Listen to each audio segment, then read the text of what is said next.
Big Frame. We are a talent management company that started as an MCN 5 or 6 years ago. And I've been in the digital space for 4.5 years. Before that, I was at CAA, and I started my career in casting and affiliate. So I've been doing talent and representation in some form or the other for the past 10 years. And yeah, now I work at Big Frame in a lot. And so I'm going to show you a couple of things. We're going to talk about the business and really talk about the space of YouTube, how it's evolved. I'm going to show 2 videos. The first one is video from 3 years ago. I represent a YouTuber named Tyler Oakley, and I've been representing him since he got 100,000 subscribers.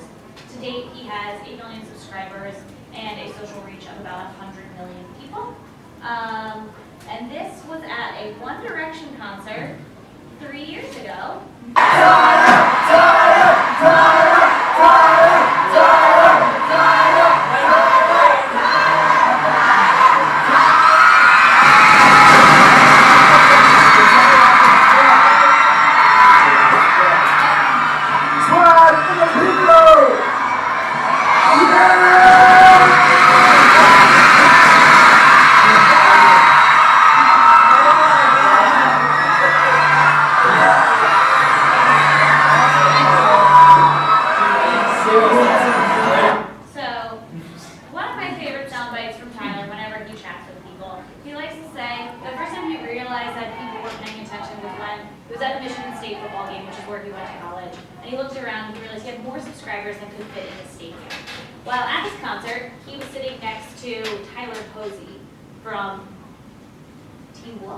Which is an MTV show.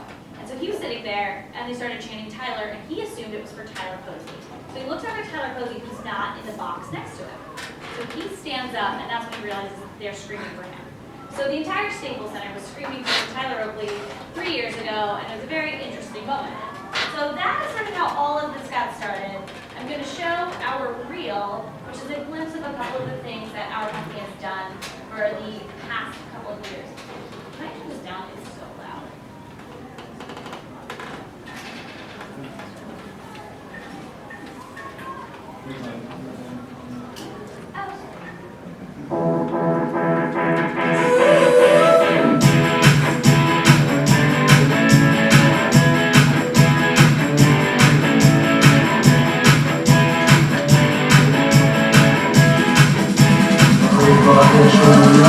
Relax. Don't call me lady! I'm still in my 20s! Hey guys, it's Amanda. Hello everyone, my name is Tyler Oakley. Hey guys, I'm Remy. What's up guys, I'm Michael Rocky. Hey guys, it's Meg. Hey friends, it's Sam. Hey guys, Cassie here. Hey guys, it's Alex James. What's up guys, it's Jeffrey. I'm Alex DeMarco. What's up everybody, it's King. And I am JC. Hey! Hey, what's up you guys? What's up guys? Hello you guys. Hi, I'm Evan. And I'm Grandma Lil. Well, hello everyone. We are just a bunch of Dutches making some sketches. I'm a social media mogul.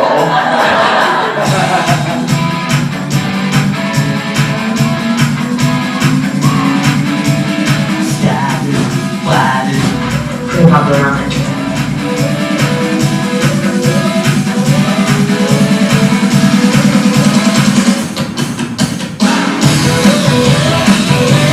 Well, here he is making his grandma think Miley Cyrus is a girl at his school. So remember that girl Miley I talked to you about? Came into school with a wrecking ball, and she hit her with it. What the hell happened? I don't know, she's crazy.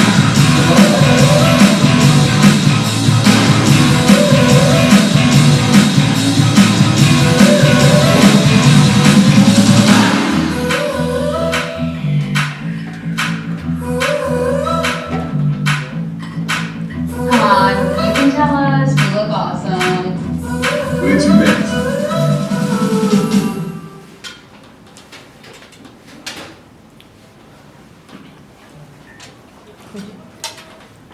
So that's a reel.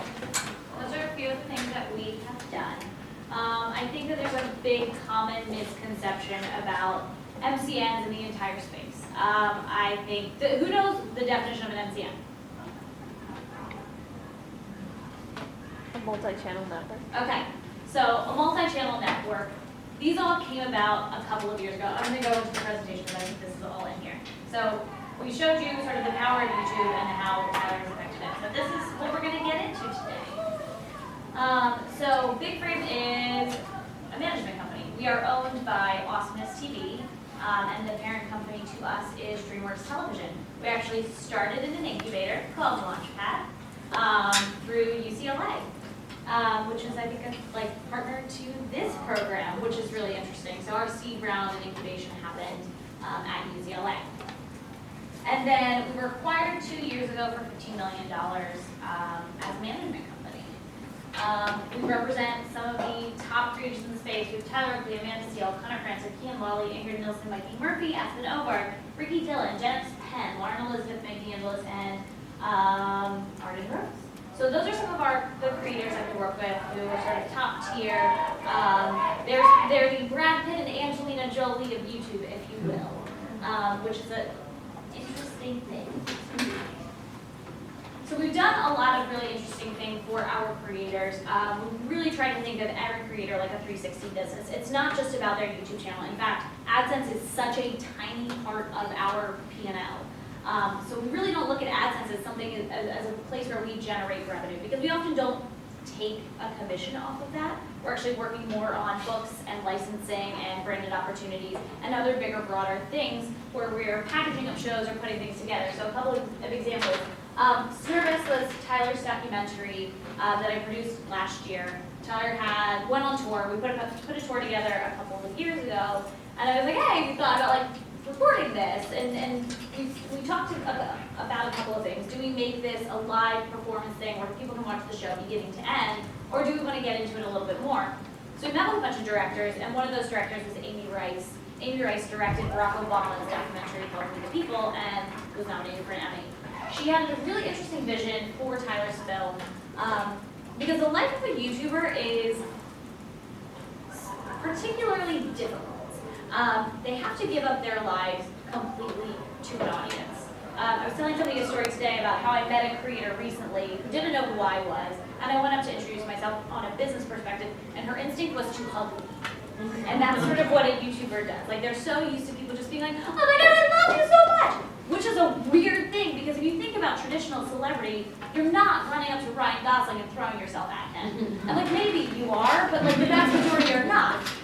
But in YouTube, it's how everybody greets each other.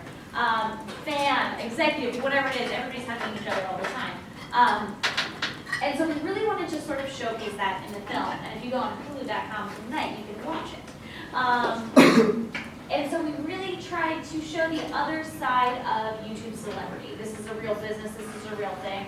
Tyler's hugs are sort of monetized in a way, which is such a strange, bizarre thing. We have conferences like VidCon and Playlist where people go and spend hours and hours and hours meeting their fans. And if you think about any other media, with the exception of sci-fi, it's not a thing that actually happens. You're not setting a place where people can buy a ticket just to meet a human being. And I always say, when people are like, well, what is Tyler's talent? What does he do? Tyler is a professional best friend. He is somebody who you go into your bedroom with every night and have a conversation. You send him a comment, you give him a like, and then you tweet at him that you had a bad day. And sometimes he'll reply back to you and say, you know what? It gets better. Life is all right. And you have this conversation that's ongoing with these creators all the time that makes it a completely unique relationship. And so that's what we try to show in Snervous. A couple of other things. Meg DeAngelis is one of our clients. We did a license line with Pottery Barn Teen. It's the best-selling line in their collection right now. We're getting ready to re-up for the second season. Ingrid has been one of my clients for a really long time. She is a CoverGirl ambassador. Ingrid is the first YouTube creator to have a year-long, multi-layered partnership with CoverGirl. It started with 1 year. We're now deep into our second year and getting ready to go into our third year. So she makes video content for them. She's done some advertorial work in 17 some other places.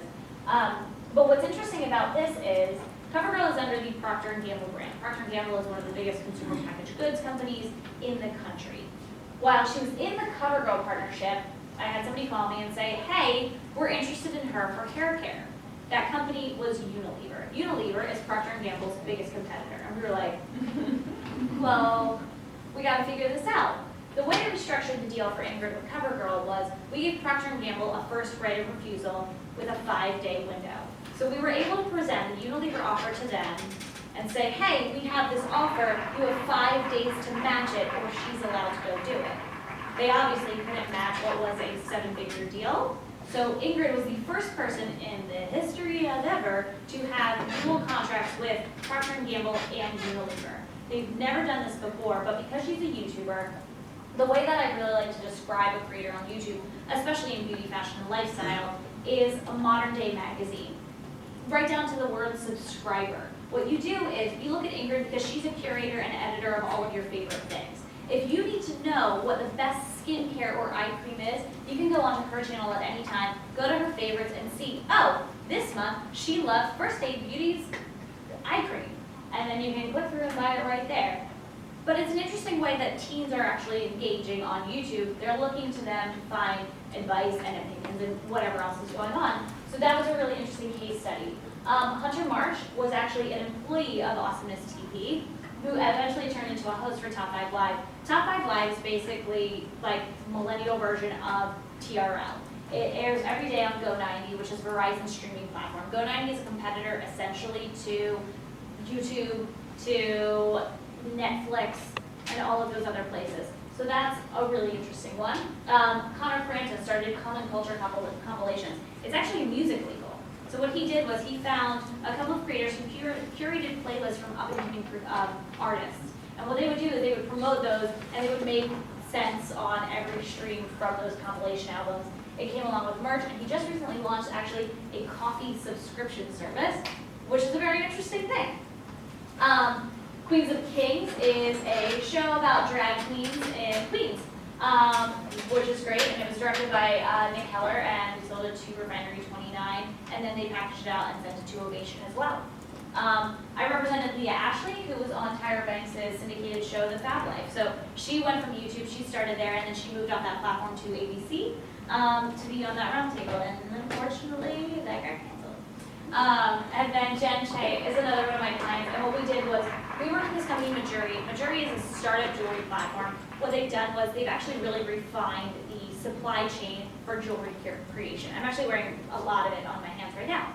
But what they could do was, Jen lived a previous life as a graphic designer. She had an idea for jewelry collection. We talked to them, and they were like, we can recreate any design. And they actually did. They delivered in a really, really big way. Not only that, all of the materials are high quality. It's real silver, it's real gold, it's real stones, but it's at a much lower price because we cut out all the middleman. They do all the production and distribution in-house. So we sell it direct to consumer. We cut out all of the parties in the middle. So we're able to sell like real gold rings for $89, which should be $300-400 if you're going to Tiffany, and it's also the same quality. So that's been a really fun partnership. That brand is amazing. So these are just a really small screenshot of a couple of the things that we've done with some of our creators. So how did Big Frame get started? So Big Frame and sort of all of the MCNs were really born out of sort of YouTube financing. So YouTube was founded in 2011. So, no, that's not right. The content financing program, I'm sorry, was started in 2011. YouTube is 10 years old. So the original funding happened then where they put $500 million into 100 different channels. I actually started at a MCN called Dance On, which was a dance multi-channel network. That wasn't the greatest place in the world because they were directionless, but we all were directionless 4.5 years ago. So Big Room was actually funded for their sci-fi and effects channel Bamo. Right after that, we did an initial round of funding where we got Series A. So Series A is when I came on board. Right in between here is when I started working. And then we did a second round of original channel funding. And during this time, so what happened was all of these companies couldn't figure out how to actually make money. We were like, what do we do? And I was like, land grab, take a percentage of AdSense. And I was like, this seems like a broken model. This is the old studio system all over again. This is the studios owning the talent, and this is not going to work out ultimately because it's a conflict of interest. So what I did was I came on and I was like, I think that there's businesses here. I think that like there's something bigger and broader besides aggregation and commissioning AdSense. Tyler was my guinea pig. I took him to the Chateau Marmont, and he was like, can we go to Subway instead? And I was like, sure. And that was my first intro to YouTube creators and their delicate tastes. So we went out and I chatted with him and I was like, I think that there's a business here. I think you're the next Ellen DeGeneres. And he was like, ah. And I was like, no, I think that's a thing. And so one quarter into me coming on board, our accounting department emails me and was like, you made money for the department. Can you explain that? And I was like, oh yeah, I set a client up with like this partnership where she's hosting something. They're like, what's the brand? And I was like, there's no brand. We sold a show. And they were like, but you're not supposed to generate revenue. Because I was supposed to be a channel manager. I was supposed to look at these channels and optimize them from the back end. I was supposed to look at titling and tagging and metadata and really figure it out from there. But I decided, why not generate revenue? And so it was actually not the intention of Big Room to be a management company. It was always a content producer and MCN. And then it sort of grew into a management company from there. So we raised an additional round of funding and kept it going for a little bit more. We invested in more managers. We started bringing on more. Basically, I would have an assistant for 3 months, and then we would promote them to manager because I would sign 3 clients while they were on my desk. And then we all started managing talent. In 2014, we were sold to Awesomeness TV. Awesomeness TV, is anybody familiar? Sort of? You are. So Awesomeness TV is basically going to is competing with Viacom right now. Their valuation is around $750 million as a media partner. Hearst owns 25% of it, which they invested $250 million into it. They did a massive partnership with Verizon's Go90 where they're committed to quite a few hundred hours of content, but the deal is worth roughly $350 million, which is kind of a joke. And they're doing some really great things. They have a movie studio that's churning out around 30 movies a year. They have about 50 shows that are in production or development at any given time. I always like to say what Awesomeness has done, what Big Frame has done, what digital media has done is we've also really refined the supply chain of media. That if you look at an old studio system, it takes forever to find scripts and writers and directors and attached talent, whatever. Snervous is a really good example of that. Tyler came to me in March and was like, I'm ready to make a documentary on the tour. And I was like, you go on tour in 8 weeks. He was like, and I was like, okay. So I had 8 weeks to structure the entire deal, get a director on board, get a production company on board, and make that movie. We actually released it 9 months later. So from idea to release, it was 9 whole months.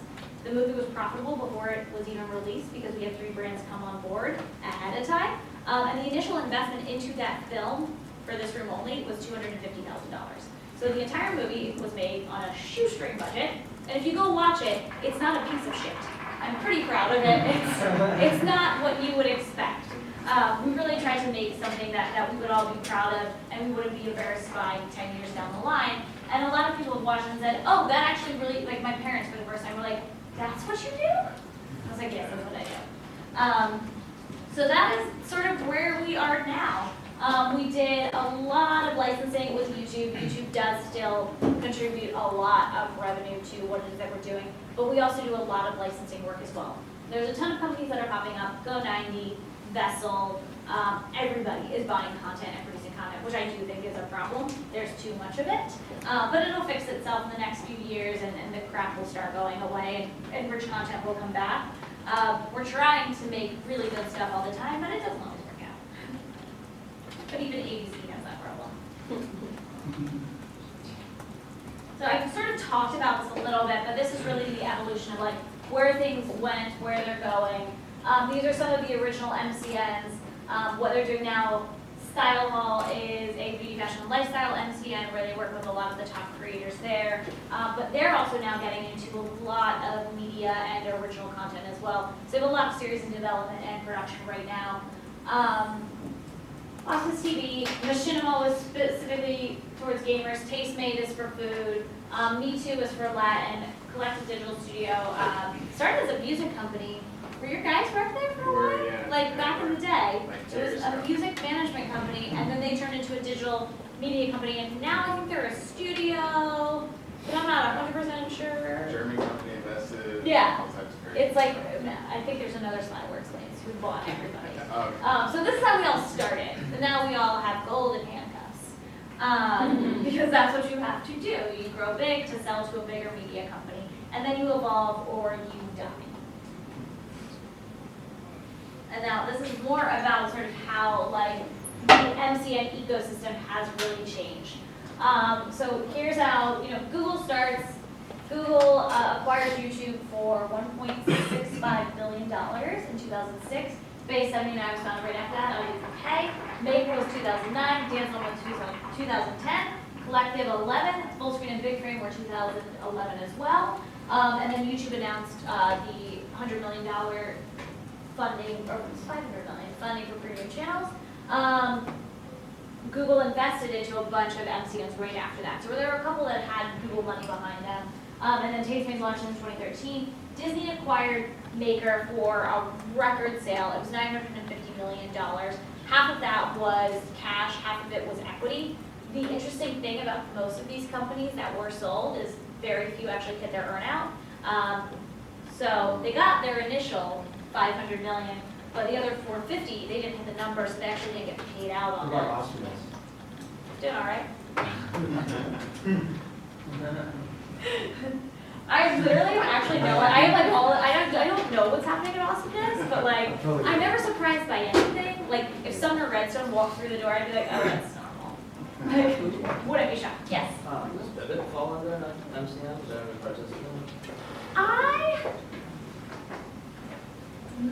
Maybe. I think Participant and Pivot are doing sort of the same thing. Like I actually don't understand the full difference between Pivot and Participant, if I'm totally honest with you. And I think that's a lot of the companies though. I think majority of these companies started at one thing, have become another thing, and have massive identity crisis. I think YouTube has a massive identity crisis. YouTube, they started with, we are the platform where you can become famous. Like you come here and you can be a star. And now they sort of have this ego thing of like, no, we're the platform that made you famous. You owe us. Which is really how a lot of our dealings can be with them as people who work on the talent side of it. So this is sort of what we're talking about with the investments. So these are the people who own all of those MCNs now. So Awesomeness, we have First and DreamWorks attached to us. Collective is ProCP and Sat. Revision 3, Discovery bought them. Style Hall is Bertelsmann. Who else? Maker is Disney. Base 79 is, who is that? I can't read what that is. I'm not actually sure who is Base 79 now. Machinima is Time Warner. Full Screen is Comcast, and O is Chernin. So Chernin has like a massive stake into Full Screen. But that's also a place where like I'm not quite sure what they're doing. They were attempting to launch an OTT platform. It was supposed to launch 18 months ago. It's still not launched. I heard it was launching this month, and I still haven't seen it. And I just got an offer for something, so I'm like, when are you launching this thing? Like you're populating it with content. What's happening? But that's the thing that happens a lot. Like there was this sort of notion when we all first got started that it was spaghetti at the wall. Like, let's see what sticks. Because nobody knew. People still don't know. I have no idea what my career will look like in 4 years. I had no idea what it was going to look like 4 years ago. If I thought I'd be standing here today, I would be lying to you. So that's sort of how it's all evolved and changed. And now there's so much happening in terms of like how everything is like really shaping for traditional media. I really don't think that there's much of a difference between traditional and digital anymore. I think it's all sort of one thing. It's all blending together. We're working with a lot of the major media partners, and vice versa. They're working with us. They're coming to us for content. We're selling content to them. We're consulting on a lot of businesses. I helped curate all of the content for Tribeca's digital marketplace this year as a silent partner, because I can't say, because then I'm honest if my talent are there, and they are. But it's been interesting to watch that people are getting really excited and invested in this, and then Kyle is right. The major media companies for years, the agencies just didn't care. They knew that they had to get into the space, so they got into the space, and then they did the same thing. They did land grabs. They would sign 100 talent, but then they actually don't have any data points to point to. Our thing was, let's focus small. let's build on a couple of really big businesses for 5 to 10 people, and then let's go from there. Then we can scale from there because we have to prove ourselves as a management company. What I do is so much more traditional than what most people are doing. So for somebody to be like, oh, you do digital talent management. I was like, no, I've done more traditional this year than the majority of the traditional management companies out there. So it's hard to say what's what anymore. It's all sort of the same thing. It's all like just becoming this one thing. And so this is sort of a difference between what's traditional and what's digital. And if you think about it this way, we had Bad Night, which was a digital movie that we distributed digitally, but was profitable also before we launched it. Let's see what else we have. I mean, Justin Bieber, let's not forget, started on YouTube. Like, he was discovered on YouTube. I think people forget about that. We can talk about Expelled, which was also a digitally created movie that was released day and date. So it had a launch date in theaters the same day that it was released on SVOD. So you could buy it, or sorry, not on SVOD, it was on iTunes. So you could buy it right on iTunes the day that it came out in the theater for about the same price. You could go to the theater and watch it for $15, or you could buy it at home and watch it from home. That movie earned way more money than anybody ever thought it would. Dance Camp We Sold is a movie that was under Awesomeness TV. Meg DeAngelis, who's our client, starred in that. It was done for Red. And Awesomeness has a slate of films that they have to deliver to Red under a certain demo and whatever. And so that was one of them that was released recently. We can talk about Tyler Oakley's book, Binge. To date, the book has sold 350,000 copies. To give you a bit of a perspective here, Mindy Kaling's first book sold 100,000 copies. This is Tyler's first book. It charted #2 on the New York Times bestseller list, right under Bill O'Reilly.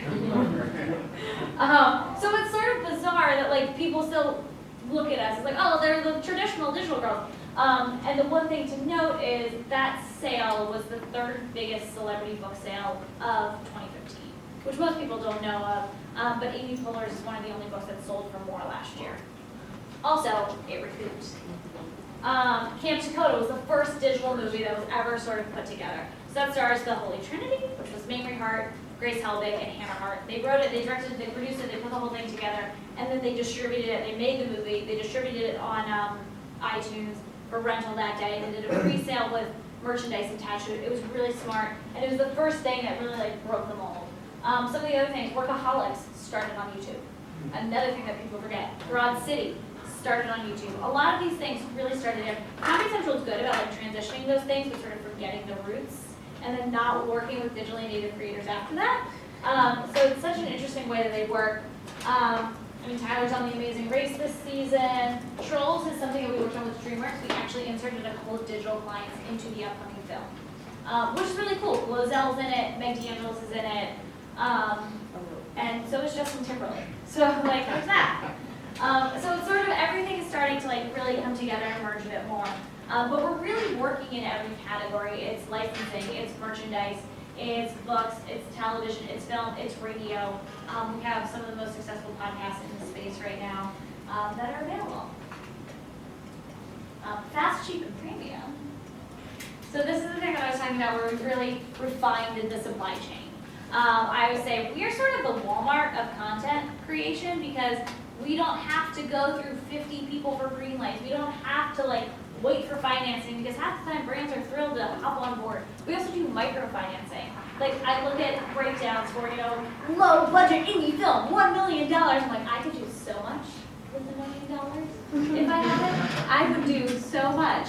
And so it's sort of like, we've been able to say, okay, what you are doing over there is really great and really awesome, but we can do that on a shoestring budget and it's gonna look as good and we can guarantee you an audience. And that's the really interesting thing. And I know you were mentioning brands before. I was on set recently with a beauty brand and they had hired, I'm not gonna say who it was. So one of my clients did a video for Maybelline through Teen Vogue. Teen Vogue was hired to produce content for Maybelline to put on their owned and operated platforms. We got to the set and there were no less than 26 people there to make a YouTube video. And I was like, this has got to be costing them like $750,000. And my client is being paid like a very minimal amount. I was like, what could she do on her channel for $750,000 where she would guarantee far more views than Teen Vogue is getting on their YouTube channel? And the crazy thing is that brands have no idea.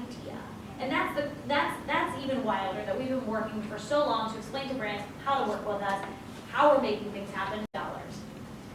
She had like a code for like 15% off this boot at some point, and I think she sold something like 100 pairs of them, which is insane for something that costs $450 after the discount. It's just like, to have that many people buying was really crazy, and that was I think in the first week. But she ended up making an affiliate revenue commission of $9,000 off sales of the Stuart Weitzman runway boot, which is about how much she could make. No, she makes a lot more on branded content, but it's close to what she would make on a branded content video.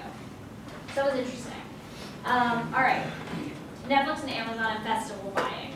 So there's an interesting happening here, where the studios always buy the first window, which is the theatrical release. What's happening is Netflix and Amazon are coming in and buying the second window.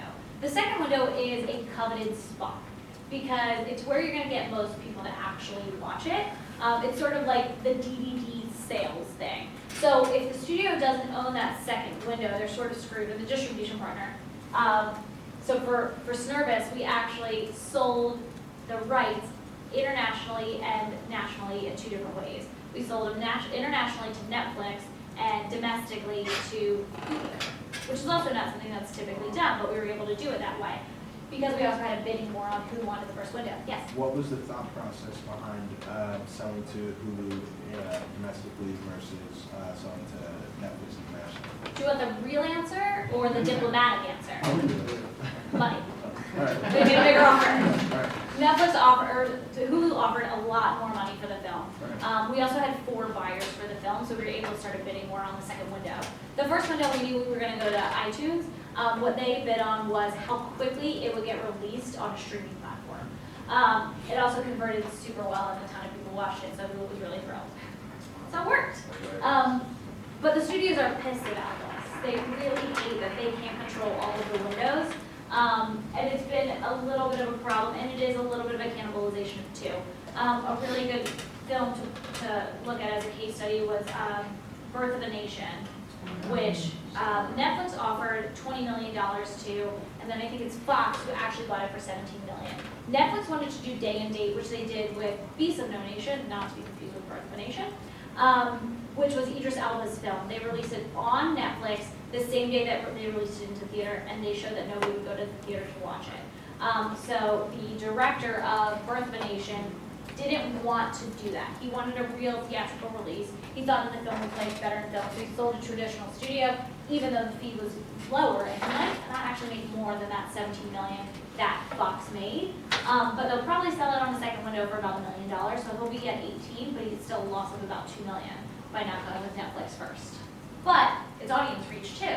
So there is still this like stigma of the traditional thing.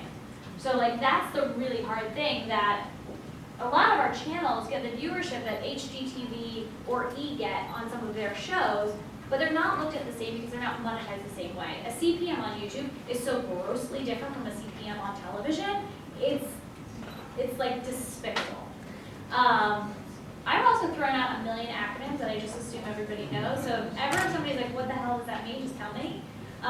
So like CPM is clicks per melee. So for every 1,000 clicks, the creator gets a certain amount of money. On YouTube, that average is anywhere between $3 to $7. On television, it's like thousands, if not hundreds of thousands of dollars for clicks per minute. Or clicks per melee, sorry. That's a view though, right? Correct, that's a view, yeah. It's just a stupid, I think it's the whole entire thing is I actually don't know a why different it's language, but. CPM when it's actually a VPM. Exactly. So then, yeah, so now YouTube Red, there's a lot of platforms that are coming up too. There's YouTube Red, there's Netflix, there's Hulu, there's Amazon, there's Vimeo. Everybody is making content right now.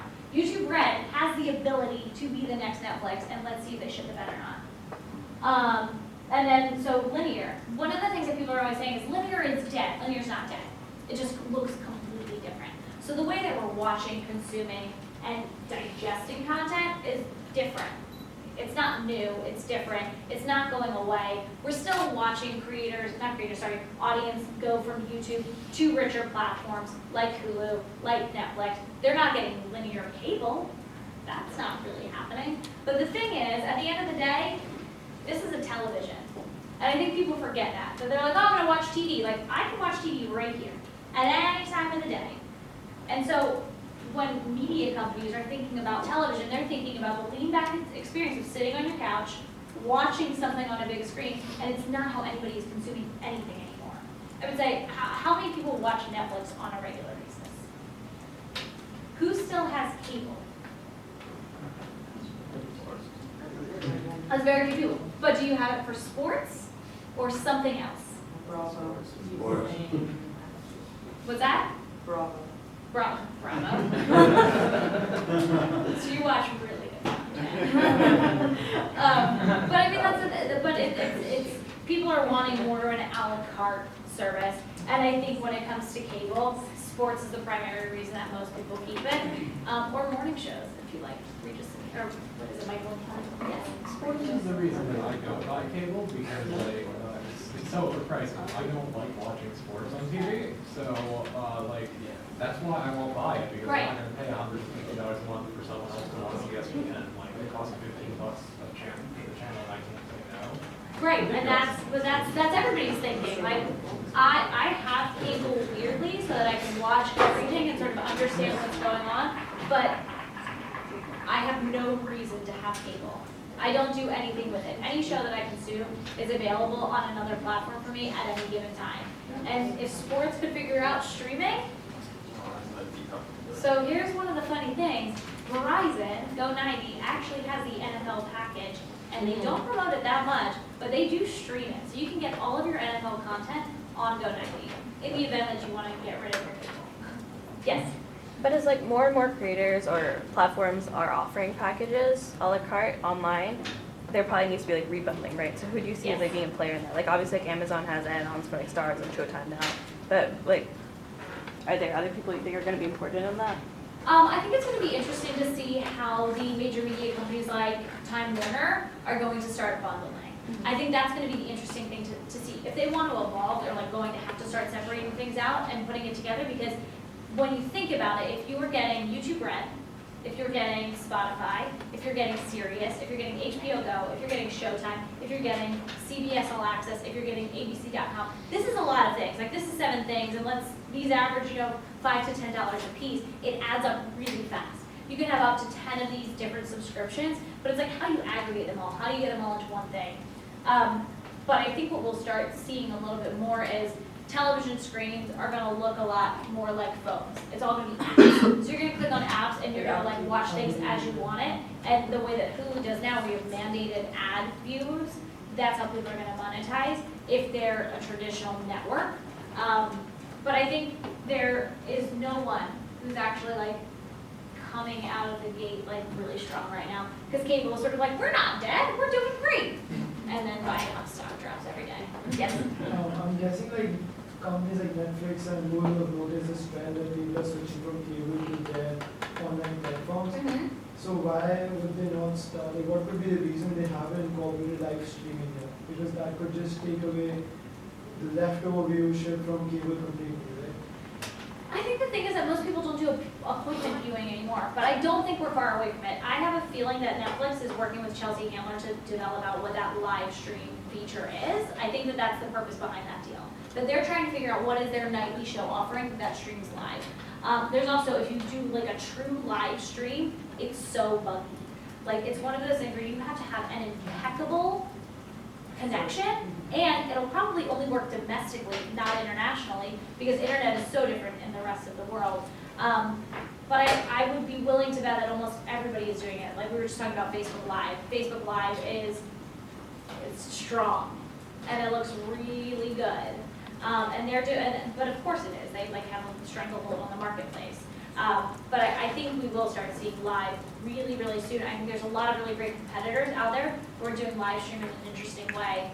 Facebook Live is one of them. I think Periscope, while I don't think it's a really true competitor, they're doing something interesting. I also really like YouNow. I don't know if anybody, is anybody familiar with YouNow? You know what you know? It's so weird. It's so weird, but it's really cool. It's basically like a bunch of weirdos who live stream to nobody and get drunk and like play game. It's just like the strangest thing in the world. I love the company also. But it's a really strange company and it's interesting, but there's also, there's a trend right now in Japan where people are watching people eat. Do you know about this? Have you seen this? Like, it's like hot girls eating food and men pay to watch it. And I was like, this seems like a really good career move. That was karaoke last time. Oh, okay. But it's like, I mean, and that's the thing, like, you do sort of have to, like, I'm sort of obsessed with Asia and how they do media and, like, consume it. I think it's so interesting, and I think, like, Youku is great, and, like, if I can get one client onto Youku, I'd be a happy girl. But it's sort of like, I think YouNow is sort of like playing in that space, in that arena of like this weird live streaming trend thing. And if you look towards Asian territories in terms of content and media, there's a lot of trends that are happening there, specifically in China and Japan and more metropolitan areas of those territories. It's been really interesting to watch. Yes? And also, this kind of one of the hot topics is virtuality. So how you guys like create content also towards that trend, like when we see cable was. Yeah. So I have very personal feelings about VR. I think it's going to be huge in the next few years, and I'm terrified of it. I hate the idea that we're going to stop talking to each other. I hate the idea that we're going to stop communicating. I'm like personally against learning about it because I think it's like the death of our society, to be perfectly honest. It's amazing. The technology is incredible, and it's so cool, and I've used an Oculus headset a number of times, and every time I do, I'm like, this is how I felt about like 3D movies when they first came out, but like on steroids. It's like the idea that we're all going to, I was just saying to a friend, I was like, we need to start looking into Oculus headsets that are cool. Like, because that's going to be the thing, that like capsule collections of like, you know, Marchesa designing Oculus headsets, like Dolce & Gabbana is like, I was like, that's what we need to look for. Like, that's the $1 billion idea, is like wearable tech for Oculus. I mean, my 10-year-old niece and I only communicate via FaceTime, and half the time she's like finding clients for me, but like she's so interested in VR, and I'm like, please don't. Just talk to the human. But I think it's a huge, massive territory that we're going to watch explode over the next 6 months to 3 years. I think in the way that MCM's really boomed, I think VR is going to do the same exact thing. I also think, like, specifically, like, the porn industry is going to change completely. Like, I don't know, am I allowed to talk about this? Yes. But I think it's... already started? Yeah, it has, and that's the thing, that, like, the adult film industry... But it's like, I mean, it's sort of crazy because it's such a real experience, and like if you're a lonely human being, you never have to leave your house again. Like, less traffic. What? Less traffic. Exactly. Please. But it's just VR is a really interesting space, and I think it's going to be a major player in media and content. I also think it'll change things like Broadway musicals, though, and I think that's great. I think it's going to bring culture to people who don't get to experience culture in, you know, red states, basically. Yeah. One thing is that, how do you think, because you just mentioned something like some live stream, let's say in Asia, like watching people eating things. Do you think VR is going to actually replace that type of thing? Like instead of watching on computers, they actually use this? I absolutely think it could. I think that that's probably... Yeah, immerse you into a concert or like immerse you. Right. Well, I mean, I think that live events is really where VR is going to make. I think that's going to be the really great thing that VR does, is live events. That I think people who don't get the opportunity, like I grew up pretty broke.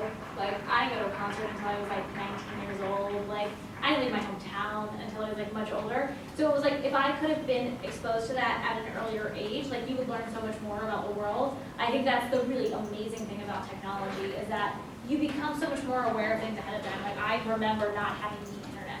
Like I remember not having a cell phone. Like that's not a thing that everybody is getting to experience. But the great thing about that is about technology is this exposure at a younger age to all of the things that are happening in the world and culturally and technologically being exposed to those things that, that people who are growing up, in low-income areas, they get to experience this.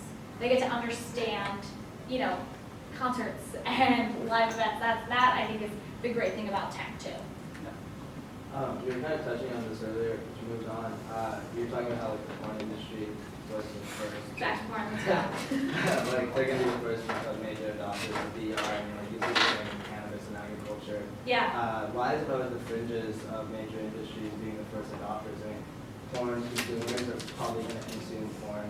But the thing is that, like, let's be honest about porn consumers, it's probably 90% of the people in this room. Like, it's everybody. The thing is that, like, and the people who are, like, smoking marijuana, like, probably 90% of the people in this room. Like, it's not outliers or fringe things, it's things that we don't talk about societally. But why is it that they have, normally you would assume, like, the group that's actually losing market share, or the group that's actually struggling to compete, would be the first to kind of restructure and pivot to a new technology. Why is it, I guess, the groups that have no struggle in that sense, right? Porn is consumed by 90% of us, and 90% is going to consume it on the DL anyway. Right. So why are they the first adopters? They seem like, and logically, they seem like they'd be the last to adopt it because they are consumers who consume What do they have to porn. lose? It's a funded place that's not losing money. Their stock shares aren't going down. If you go on PornMD at any day, there's new content all the time. Like, it's not hard to find. It's not an industry that needs capital. You're not seeing, like, there's a video how to raise their money. Like, exactly. Like, there goes mine. One of my friends told me, like, great story. My friend was telling me a great story about how she like, went on a date with somebody, and he used to be a porn editor. And I was like, how interesting. I was like, what was the experience like on the third date? Like, is he good in bed? Like, did he learn anything? They're shooting it. Right, exactly. But yeah, I think though, but if you think about, it's like the marijuana industry it's so incredible, and I think that if you guys want to go to startups, go to like hydroponic startups, do that. Because the rest of the country will catch on really soon. That's at this point. Yeah, it's really great, but it's also like, again, it's one of those. It's sort of like, it's not hard to find people who will consume it. So it's like, why not? Like, who cares? Like, let's just go for it. I think also it's also an industry that has more turnover. Like, there aren't like studio heads of porn. There aren't like studio heads of like farms. It's more progressive thinkers. Whereas all of the studios are run by middle-aged white guys. Like, every single studio has a middle-aged white guy or a too old white guy.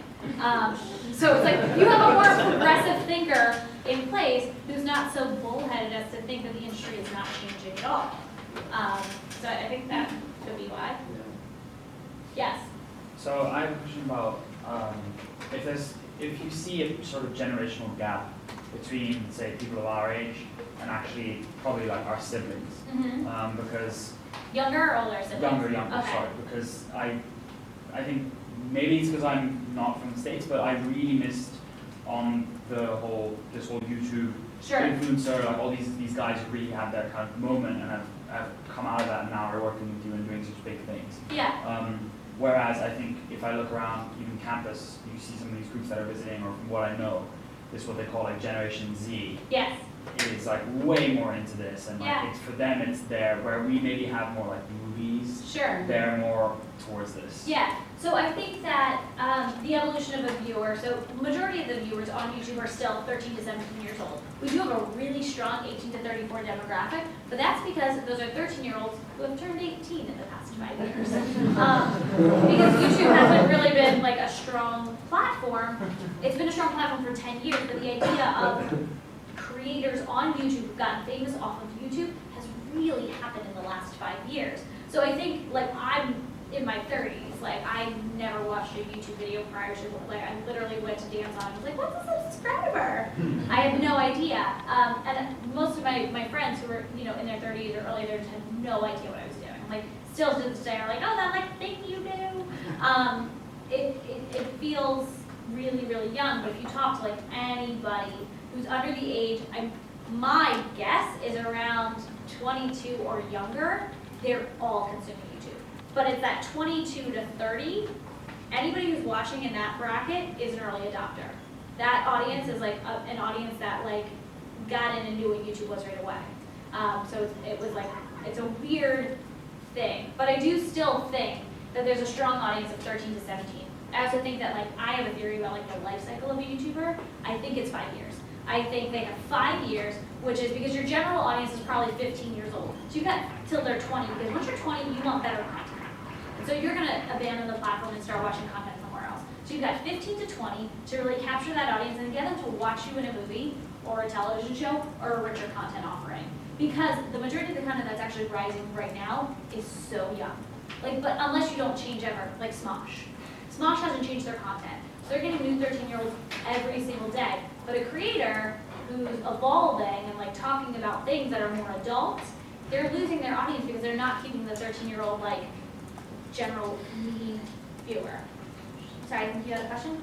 Yeah, I was gonna ask, how do you appeal to those 15, 16, 17-year-olds that aren't on YouTube? Like, how do you get that audience that's, like, how do you appeal to the masses through, like, with your YouTube stars? Through YouTube? No, like, with your YouTube stars. Like, do you try and get them on TV right away, or, like, how can you bring in a new type of audience? It's a lot of different ways. So like I actually have a really like logical approach to talent management, which is ask your client what they want to do and do everything you can to get them that. And then you guide them sort of along the way. I have a client, Amanda Steele, who's been making videos since she was 10 years old. She's 16 years old now. She looks like she's 22. But she has had this problem of she literally went through puberty on YouTube. And she has an entire audience that's abandoning her for becoming a woman. Like straight up, they're just like, you look so different. You dye your hair and you wear makeup. And it's like, chill out. She's a teenager who's not 13 anymore.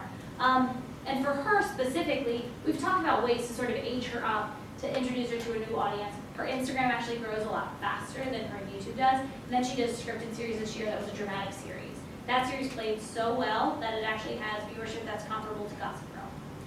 So she's sort of branching out in other different interesting ways. But when it comes to reaching a new audience, it's totally subjective for the talent. So for Tyler, we're working on something right now where, not that he's going to abandon YouTube, that's never going to be the plan. It's not abandoning YouTube, but it's evolving the content and evolving the offering to the audience. Because we know that most of Tyler's fans, like hardcore, true fans, are probably between the ages of 19 and 24. So they don't want to watch him do challenge videos with Miranda Sings. Like, it's not cute anymore. It's like, it's not that funny, it's too young, the content doesn't work. So how do we adjust it? Because YouTube viewers are not going to YouTube for rich content, they're going elsewhere. So we do have to distribute elsewhere and look at the other platforms. Related to the previous question on people getting older, what happened to a lot of the early YouTubers? Like, I'm 29, I feel like I have a couple YouTuber friends that like were big in 2006. Michelle Fan or like Wong Fu, who's still kind of Ryan Hu. Yeah. Huge. But Ryan is still doing really well. He's actually one of those people who hasn't evolved his content. So that's the interesting thing. I really do but think. They're not like the 8, 10, 12 million. But his viewership is still super high. big. And that's the good thing. Tyler has 8 million subscribers, but his average video view count right now is about 650,000. And that's the interesting thing too, that people are always looking at subscribers and throwing subscribers out there, but what you really care about is average video view.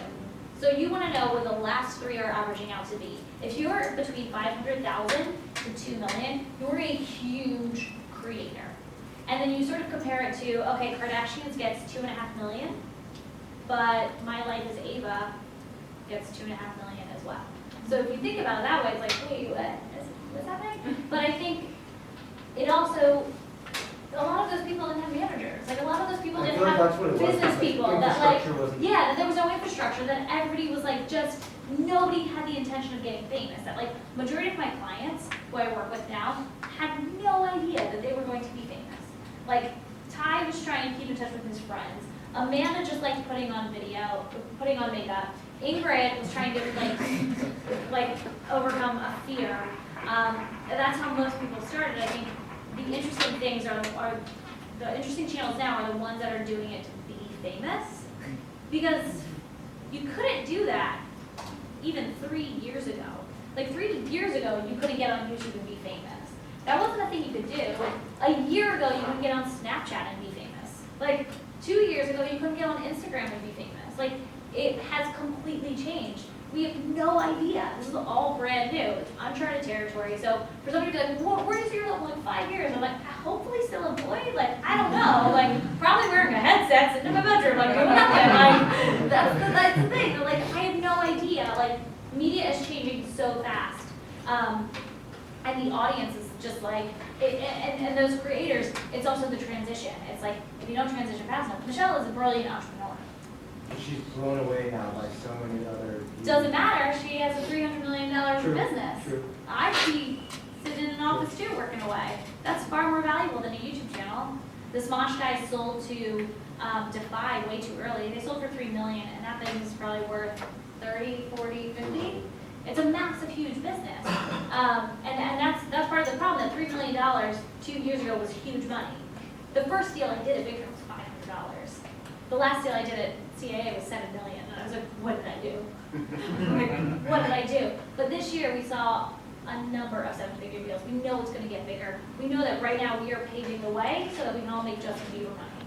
And that's really what's happened. Our P&L has grown right around 350% year over year, which is like insane. Like, that doesn't happen in a business. But it's because it's a new business that's untried and unproven. So why not? What are your talent curation principles, and have you ever had to work with someone who's content Yes. you didn't like, you didn't respect, whatever? When I first came to Big Frame, I was basically handed a roster. It was like, hey, these are your channels, make them happy.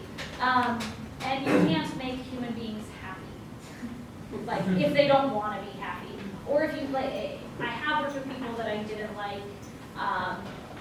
For me, it is about personal connection. I'd rather sign a talent small as opposed to big because you develop trust that way. Like my philosophy around management is so personal. I like literally, I have to love you. Like we should have a friendship. I should be able to go get a manicure with you on a Friday night and like not be annoyed by it. That's like, and because management is so personal. Like I spend so much time with these people. Like I spend more time with my clients than my boyfriend. Like, which sucks.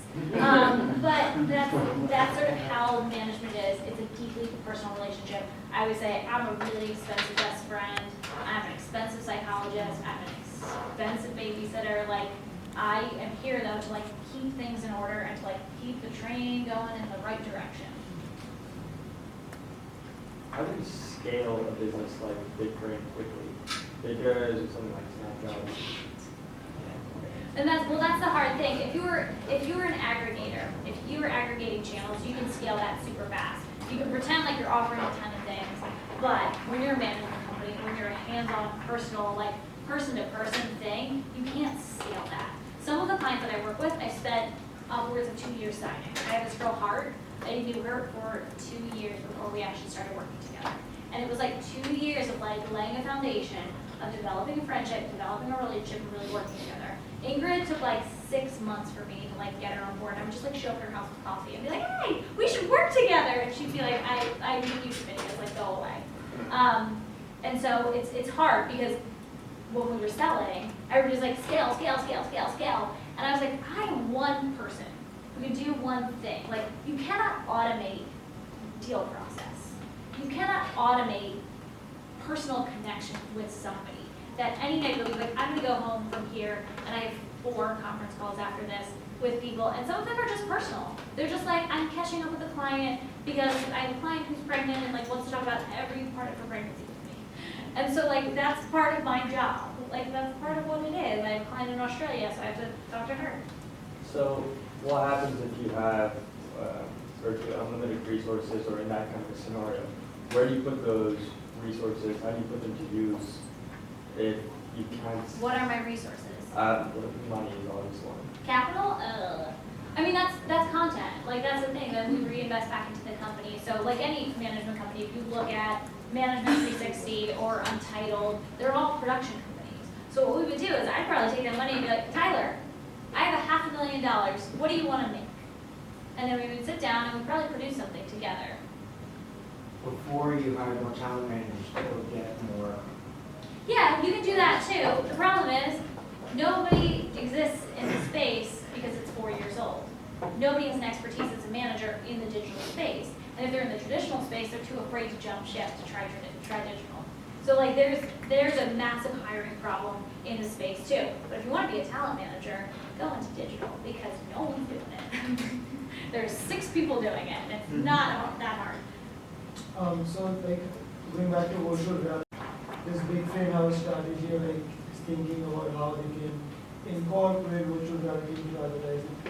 We are in the research phase right now. We're watching it. We're watching to see who's doing what. We're interested in what's happening.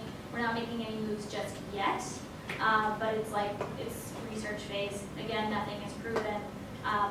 Not that anything is ever proven, but just really trying to pay attention to who's doing what, where, and how.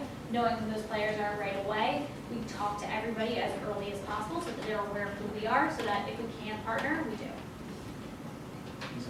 Yeah, and also for strategy review, have you guys ever thought about partnering with some let's say, because there are training of startups, partnering with startups like advertising or like PR, like influencer, partner with them and to just help them out and also help you guys increase the sales and influence, just so on.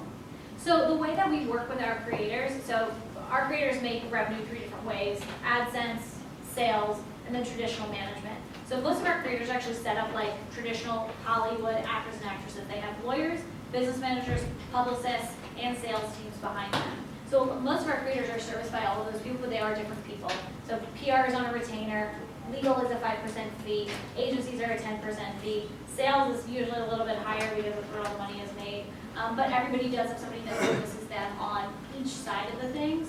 And then we work to sort of put the business in place. Like, I have relationships with a ton of different partners in each category to make sure that we're building up a team that really services the talent.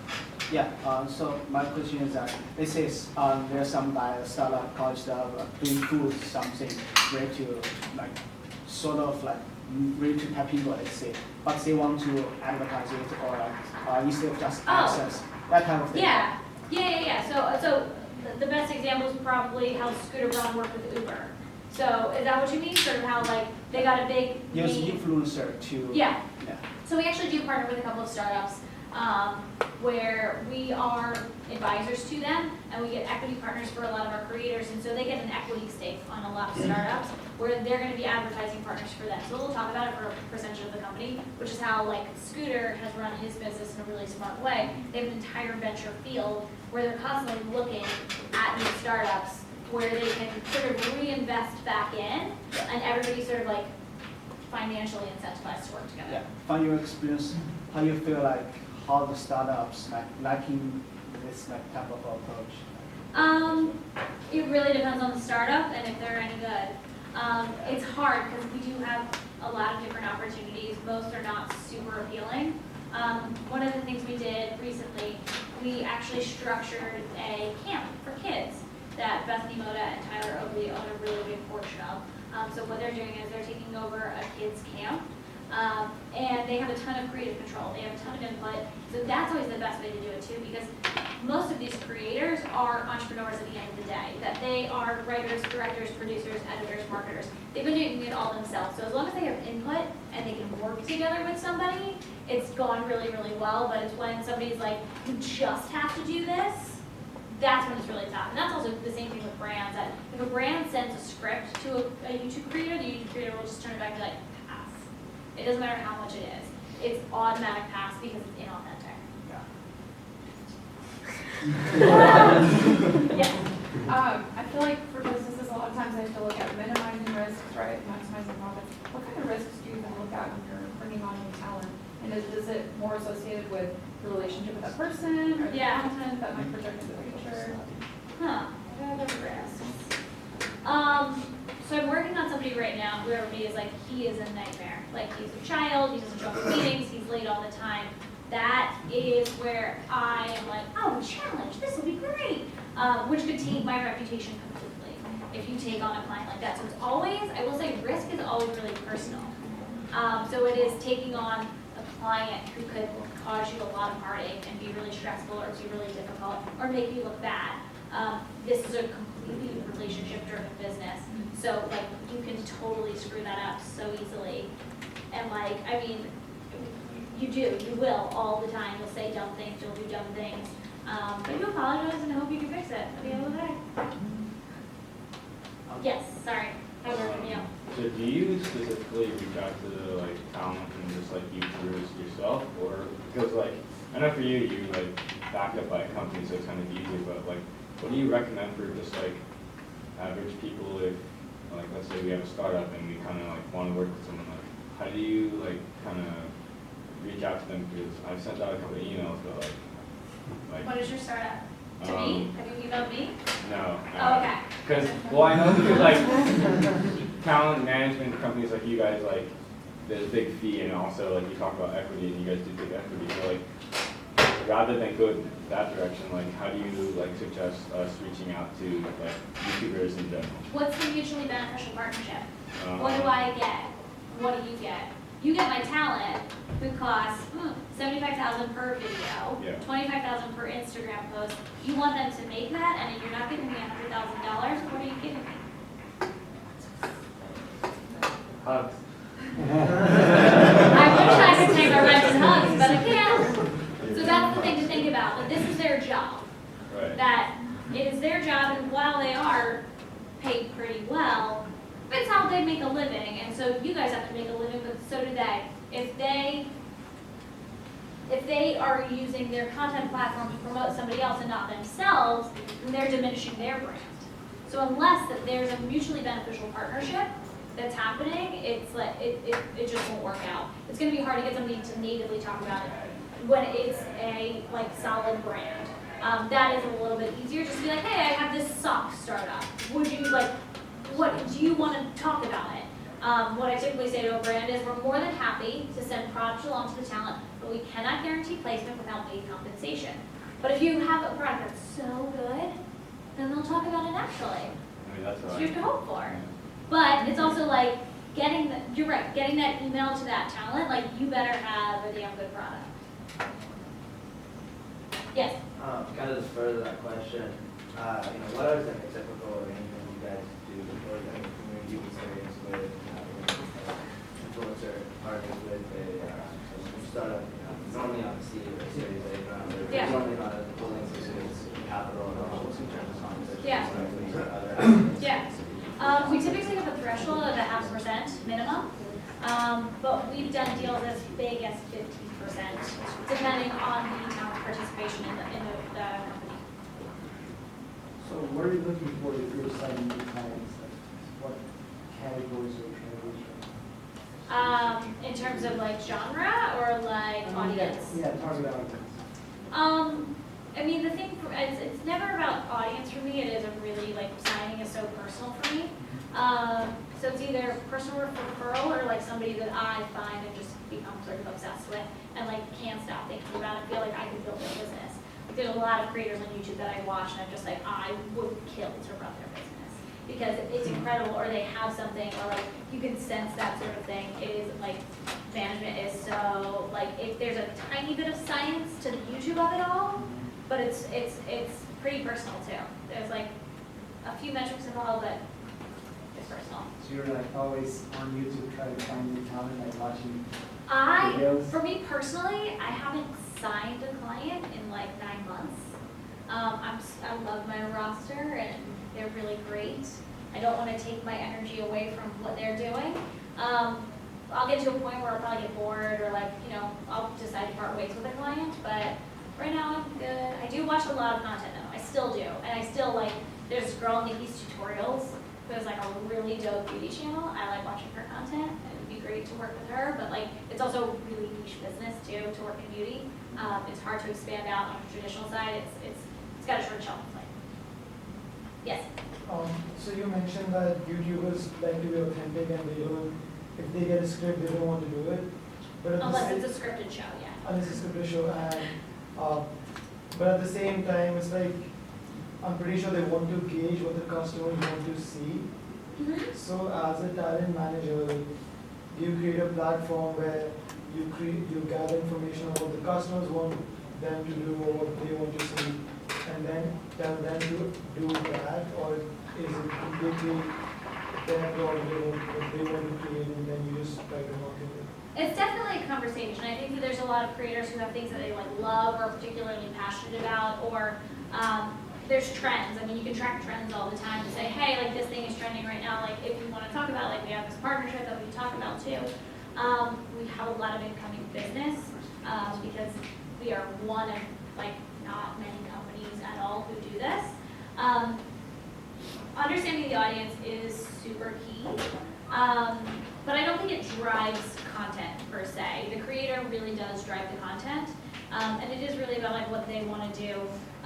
When we're partnering with brands, when we're working with a brand, any client who's sort of on the fence about something, I'm like, would you actually use this?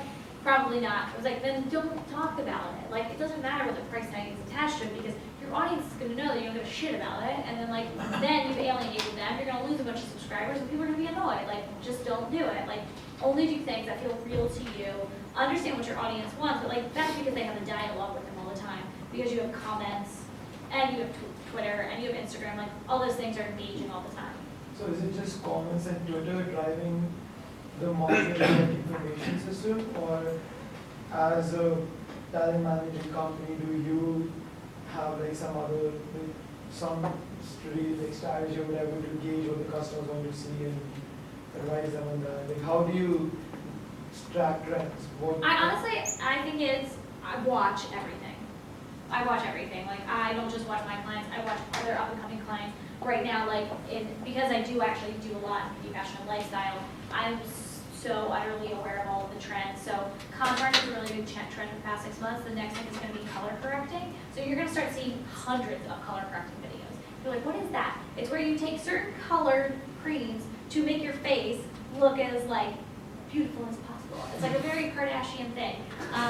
So like that's a trend. Like that's a trend that you're picking up on. Challenge videos were a really big trend, and it really happens like there was. Like virality is such a big thing. I mean, like looking at like Dan Daniels, like that's the sort of thing that gets inspired, and it usually has to do with an influencer getting behind it, talking about it, posting it on Tumblr. If you want to find trends, go on Tumblr. Go on Tumblr, search tags, like just filter through things, just watch things, just consume things. You'll start to see, even in thumbnails. If you go on YouTube thumbnails for some of the top creators, you'll notice that they all look the same. They're all super bright. They're all super neon. The letters are really bold and black lettering, and it's clickbaity. It's like, you know, girls in bathing suits being like, why my boyfriend likes me? Like, there's listicle shit. There's like a lot of BuzzFeedy type content too. But it all has to do with search algorithms as well. You can track what's trending via search on Google. Like, you go to google.com/trends, you can find out what all the trends are all the time. Yes? How do you part ways with a client? Like, how do they like find out, okay, this is the end of my career? Everybody knows. You know when you're ready to like break up with a guy, and you're sort of like, this isn't working anymore. Like the writing is almost always on the wall. Yeah. So you have a really my approach is always like honesty. Just be like, how are you feeling about this relationship? And she's like, I just feel like you could be doing more for me. And I'm like, you know what? You're probably right, and I'm probably not the person for you anymore. And it really is just about having that like honest, open dialogue, and it's just like a breakup. And sometimes you stay friends and sometimes you don't. So like Leah, who's on the Fab Life, we decided to part ways, and it was totally amicable. We're still friends. It was just like, there were complicated things because she had a business partner, and I was working with both of them after they split up, and I was like, this is getting awkward. But I was like, I like you as a person so much more than a business person, so like, let's just work together on our friendship. And it worked out. But it's just open, honest dialogue. And you will get fired in ugly ways too. They'll be like, I hate you do nothing for me. And I'm like, we should not work together. And that was it. So like, what was your shortest relationship, or like shortest client? It was in the beginning. It was like back in the very, very, very beginning. When nobody else was like doing it. And then it got really competitive. Then like new people started popping up all the time. Like even, like I just found out today, like, oh, by the way, I like 3 companies were trying to poach your client from you. And I was like, that's fine. It happens. Like, several $1 million, it'll be fine. But it was at the beginning. I guess probably a year is the shortest I've ever worked with somebody. Which is like, it's really not like enough time to build a business, but it was also like back in the day when we were making like $2,000 a month, and that was like a lot of money. Yeah. How do you deal with like short shelf life in terms of what platforms are really popular at a time? Like there was a trend like to make like Twitter shows with like popular Twitter feeds, and now a person might not be as popular creating content there. Yeah. So is there a way to like transition them to a new platform where they can bring their fan base with them? I think that there is more of an opportunity to have 15 minutes.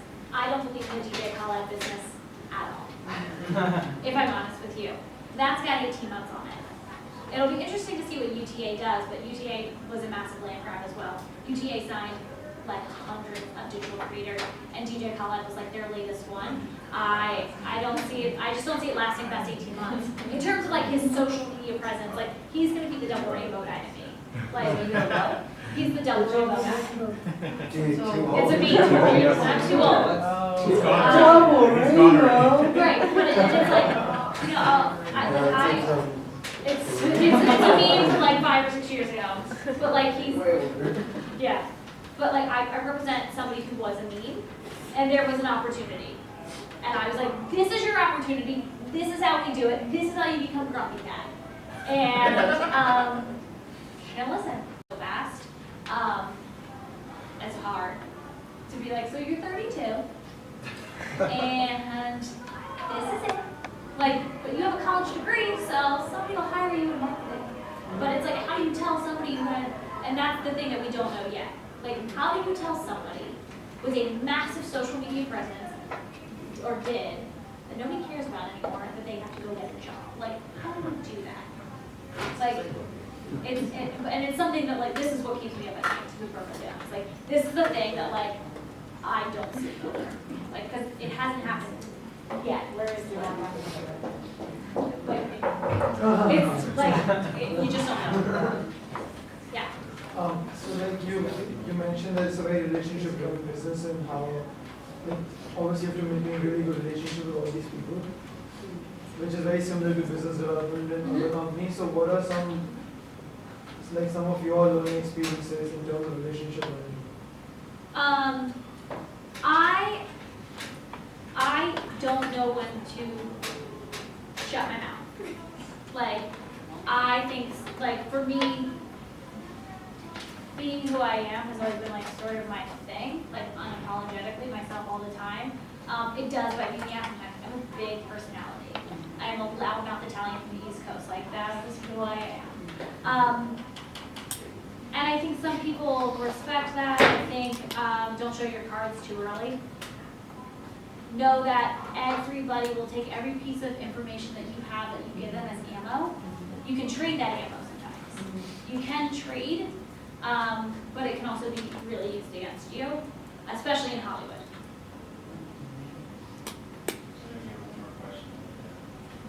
Cool. So for traditional forms of content, or more traditional forms like film, TV, it was very capital intensive to produce. And because of that, presumably you had LA and Hollywood develop, you got Bollywood, and now even after in Hollywood. But now with YouTube, anyone can create content. Presumably you're getting people in South Africa, Australia, Kenya, the UK creating content. So the question was kind of two-part. Is the content typically localized to that audience? And B, are you seeing other talent management firms in different parts of the world? I think the third one would be like, what's your big frame go into that? There is one other major company in the UK called Lean. They're fantastic. I'm good partners with, like, good friends with them. I talk to them all the time. We talk about deal flow and whatever. We haven't, like, officially partnered, but, like, we do, like, we've been doing it both for the same amount of time. It's completely different though, because we think about, like, the whole of the UK and the state of California, they're the same size, which I think most people forget that, like, California is as big as they are, so having a deal with Superdrug is not the same as having a deal at Target. But we do chat a lot about what's going on. You know what Superdrug is, eh? That makes sense. But like there's 500 Superdrug stores and there's like thousands of Targets, so it's like it's a totally different market. But they're great and they're fantastic. When we're thinking about content, it really like it's so creator driven. It's whatever they want. Content ends up being global. There's certain things that do play better in certain markets that we know about. A lot of my clients, what we do is we work with a lot of like translation companies to make sure that everything is subtitled in as many languages as possible. It maximizes views that way.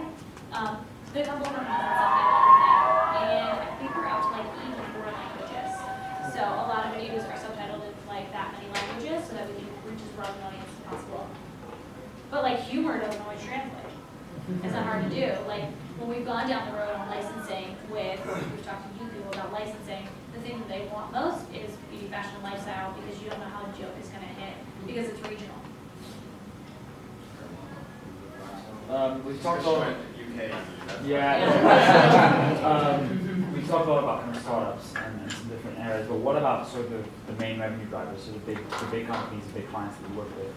How do you feel the question when they come back and say, well, or at least how I would imagine it, maybe they don't think about it this way, but is us inserting our brand, paying these people to say, talk about our product or whatever, is that going to be received in the wrong way? Maybe by some people who see it as like kind of really like advertising-y or like, you know, kind of like their favorite persona on YouTube is all of a sudden, you know, kind of has product placement in their videos. So there was a documentary that came out 3 years ago on PBS called Generation Leg. It was on Frontline. And it's a really great study about social media. Tyler was a part of it. And one of the things that they did was they asked kids what it meant to sell out. And nobody knew what it meant. And that was the interesting thing, that these kids trust these creators with their lives. That if they're telling them to go buy a product, they're going to go buy that product. Like, we've seen it with sold out tours.